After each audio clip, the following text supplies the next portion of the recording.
Hi friends. With it being summer vacation, are your kids needing snacks constantly? Last week I shared my snack guide and tips for making sure that your kids stay filled up longer, so definitely check that video out if you haven't yet. But this week I want to talk to you about ingredients because that can be so incredibly confusing if you don't know what you're looking for. Hi, and welcome to Tip Tuesday. I'm Melissa Betcher, certified holistic nutritionist and integrative nutrition health coach. So, snacks, ingredients. You go to the grocery store.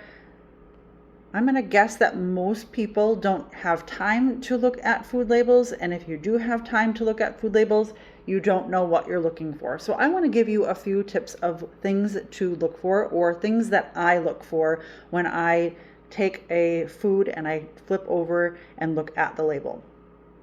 Okay, so let me first start by saying a lot of times companies put things on the front of their cover that make the front of their package that makes their product look amazing, right? And to the normal consumer, looks really great when it says made with real fruit, all natural, whole grain.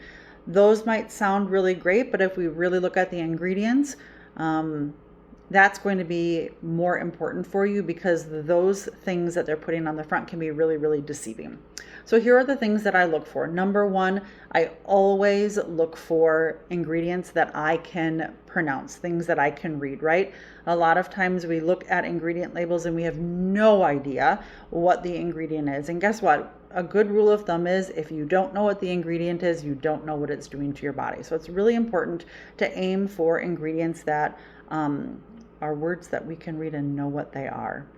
The second thing is I'm always looking for added sugar. Added sugar can be sneaky and can be in things like yogurt, cereal, granola bars, those types of things. It's really important to be mindful of our added sugar. The American Heart Association recommends that children and women keep their added sugar at or below 25 grams of added sugar a day. So that's really important to be mindful of how much added sugar you and your family are having a day. So looking at the added sugar at the snack and deciding if that's where you want to have the most of the added sugar, or if you want to spread it out throughout the day with other things. So looking for things with lower added sugar.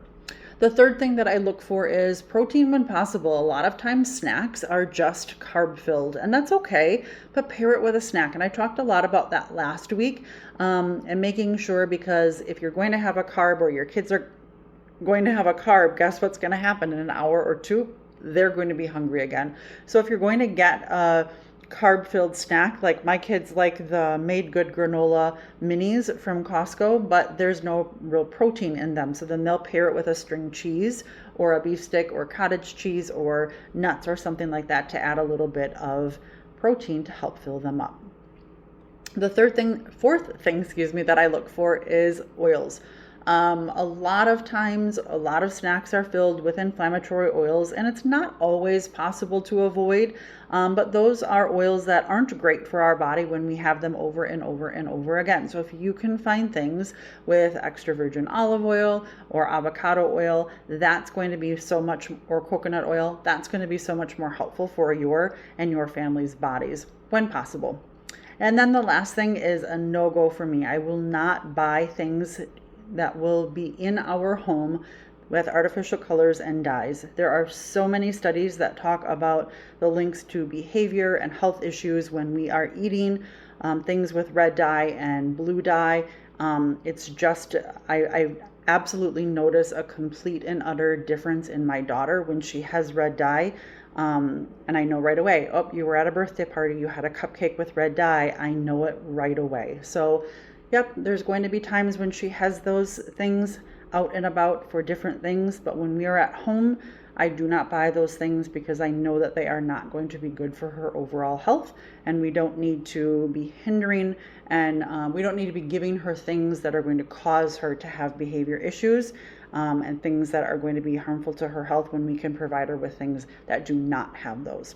So if you're looking for snack ideas, I am going to put a link to my snack guide that I referenced earlier and, like I said, shared last week.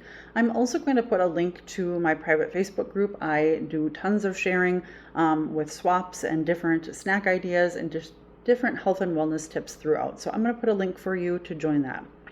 If you have a fellow mom friend who could use some help and ideas for snacks this summer, share this video with them and be sure to like and subscribe to my page. And until next time, to you and your family's health, take care.